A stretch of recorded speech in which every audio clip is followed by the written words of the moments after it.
ناکامی۔ ہم ایسے معاشرے میں رہتے ہیں جس میں ہمارے ذہنوں میں یہ بات نقش ہو جاتی ہے کہ جیتنا ہی سب کچھ ہے اور کامیابی کا مطلب ناکامی کے بغیر زندگی گزارنا ہے۔ میں شخصی طور پر یقین رکھتی ہوں کہ ناکامی حقیقی کامیابی کا حصہ ہے۔ میرا کہنے کا مطلب ہے کہ ہر وہ شخص جو کامیابی کے راستے پر گامزن ہے اور اسے کچھ نہ کچھ سیکھنا پڑتا ہے۔ ان میں سے ایک چیز حلیمی ہے۔ لوگ خود بخود حلیم نہیں بن جاتے۔ ہم سب کے اندر فخر اور غرور کی اچھی خاصی مقدار ہے۔ اس طرح چند ایک ناکامیاں ہمیں جلدی سے حلیم بنانے کے لیے کافی ہیں۔ پطرس ایک زبردست رسول تھا۔ ہم کہہ سکتے ہیں کہ وہ ایک کامیاب شخص تھا جو اعلیٰ مقام تک پہنچنے میں کامیاب ہوا۔ اس نے خدا کی تابعداری کی اور اس نے خدا کو اجازت دی کہ وہ اس کے ذریعے خدا کی بادشاہی کے لیے کام کر سکے۔ لیکن جب پطرس نے یسوع کا 3 مرتبہ انکار کیا تھا تو وہ بری طرح سے ناکام ہوا تھا۔ پولس بھی خدا کا رسول تھا، لیکن اس کے باوجود اس نے اقرار کیا کہ اس کے اندر کمزوری ہے۔ داؤد ایک زبردست بادشاہ، زبور نویس اور نبی تھا، لیکن وہ ناکام ہوا جب اس نے بتسبا کے ساتھ زناکاری کی اور اس کے شوہر کو قتل کروا دیا۔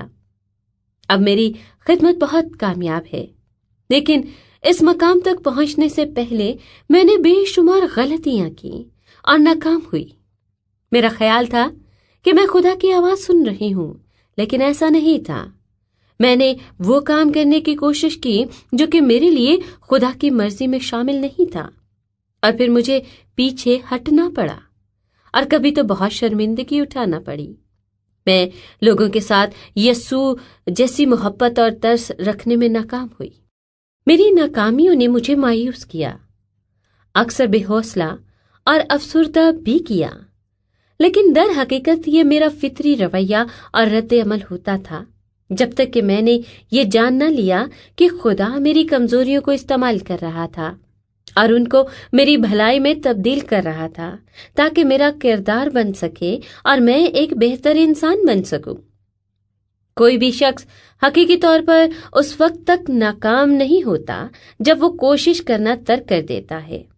میں یہ سوچ اور رویہ رکھتی ہوں کہ ہو سکتا ہے کہ ابلیس مجھے مار کر نیچے گرا دے، لیکن وہ مجھے مار کر ختم نہیں کر سکے گا۔ کسی چیز میں ناکامی ایک فرق بات ہے اور ناکامی تسلیم کر لینا ایک اور بات ہے۔ ضروری ہے کہ ہم ان دونوں باتوں میں امتیاز کرنا سیکھیں کہ میں کچھ کرتے ہوئے ناکام ہو سکتا ہوں، لیکن میں ناکام نہیں ہوں۔ میں خدا کا فرزند ہوں اور اس کی صورت پر ڈھلتا جا رہا ہوں، یعنی جلالی صورت میں درجہ بدرجہ بدلتا جا رہا ہوں۔ 2 کرنتھیوں اس کا 3 باب اور 18 آیت۔ یہ ناکامی نہیں جو ہمیں افسردہ کرتی ہے، بلکہ ہمارا ناکامی کے تعلق سے رویہ ہمیں افسردہ کرتا ہے۔ اگر ہم اس بات پر یقین رکھتے ہیں کہ خدا ہماری ناکامیوں سے عظیم تر ہے، تو پھر ناکامی کا ہم پر کوئی منفی اثر اور اختیار نہیں رہتا۔ ہماری کمزوریاں خدا کے لیے موقع فراہم کرتی ہیں کہ وہ اپنی قدرت ظاہر کرے۔ رومیو اس کا 5 باب اور اس کی 20 آیت میں لکھا ہے، مگر جہاں گناہ زیادہ ہوا، فضل اس سے بھی نہایت زیادہ ہوا۔ تو پھر کوئی بھی شخص ایسے نظام میں کیسے ناکام ہو سکتا ہے جو کہ بنا ہی اس کی بھلائی اور آسانی کے لیے ہو؟ آپ کمزوریوں اور ناکامیوں کے باعث افسردہ نہ ہوں، بلکہ یہ جان کر شادمان ہوں کہ یسوع کی وجہ سے آپ زیادہ دیر تک ایسی حالت میں نہیں رہیں گے۔ وہ لوگ جو یسوع کے بغیر ہیں، شاید انہیں ناکامی کے بعد افسردہ ہونا پڑے، لیکن ہمارے پاس تو یسوع ہے، اور یہ بات ہمارے لیے خوشی کی ہے، نہ کہ اداسی کی۔ یاد رکھیں کہ آپ خدا کے لیے حیران کن شخصیت نہیں ہیں۔ وہ آپ کے بارے میں پہلے ہی سے جانتا تھا جب اس نے آپ کو چنا، بالکل اسی طرح جب اس نے مجھے چنا، یہ جانتے ہوئے کہ میں کون ہوں اور کیا ہوں۔ افسیوں اس کا 1 باب اور اس کی 4 آیت میں لکھا ہے، چنانچہ اس نے ہم کو بنائے عالم سے پیشتر اس میں چن لیا تاکہ ہم اس کے نزدیک محبت میں پاک ہوں اور بے عیب ہوں۔